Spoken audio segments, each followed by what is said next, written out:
መጀመሪያ ትዳርን መፈተሽ ነው። ማን ነው ጣልቃ የገባው? ፍላጎቶቼ ምን ስለነበሩ ነው እኔ እንደዚህ ሆንኩት?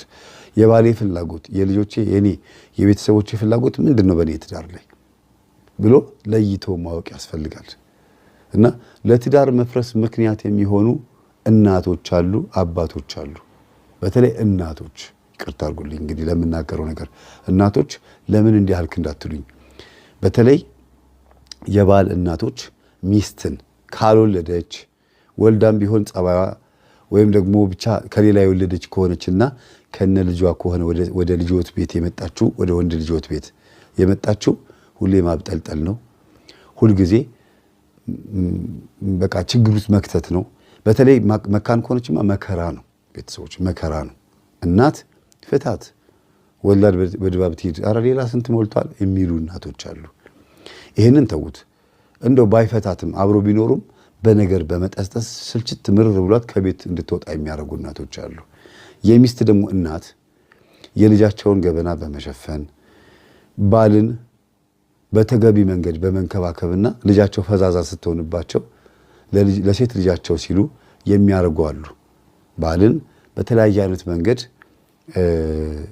ተጽዕኖ የሚፈጥሩ እናቶች አሉ። እዚህ ላይ በሰፊው የምመጣበት አንድ ጉዳይ አለ። ምክንያቱም የሚስት እናት በትዳር ላይ ችግር የሚፈጥሩት ፍቺው በማለት አይደለም። እንዲያውም ልጃቸው ሴት ልጃቸው ፈዛዛ ስትሆንባቸው እንዳይፈታትና ትዳሯ እንዳታጣ ቢችሉ ልጃቸውን መክረው፣ ካልሆነ ግን ልክ አሁን እንዳልኳችሁ በመተት ነው አብረው እንዲቀመጡ የሚያደርጉት። በብዛት ከስንት አንድ ናቸው። ልጃቸው ስታገባ ራሱ የማይወዱ ወይም አግብታ ችግር ከሆነባት በጣም ጠጪ፣ ሰካራም፣ ተደባዳቢ፣ መጥፎ ሰው ከሆነ በብሔር በዘረኝነት ባልየው ብሔሩ ሌላ ከሆነ ነው ምናልባት የሚስት እናት ፍቺው የሚሉት። አብዛኛውን ግን የሚስት እናት ከመተት ጋር በተገናኘ ልጃቸው ትዳር እንዳትፈታ ባልን በመንፈስ የማሰር በተለይ ሀብት ንብረት ካለው በመንፈስ ያስራሉ። የባል እናት ደግሞ በሁለት መንገድ ነው እንዳልኳችሁ፣ ወይ መካን ከሆነች ወይም ደግሞ አጠቃላይ በብሔር ችግር ካለ ከዛ ቤትም አልወጣም ካለች ምናልባት በመተት ሊያስወጧት ይችላሉ። ከባድ ነው። አንዳንድ ጊዜ ፊልም ሙሉ ድራማ ሙሉ ይሰራበታል እኮ በዚህ ጉዳይ ላይ በገሃድ የተገለጠ ነገር ስለሆነ። አባቶች ብዙ ጊዜ እንደዚያ ነገር ውስጥ ጣጣ ውስጥ አይገቡም። ባልን እንዲያውም ጠርተውት ምንድነው እንደዚያ ነገር ሰማለው ምናምን ብለው ያናገራሉ። አባቶች ከስንት አንድ ነው።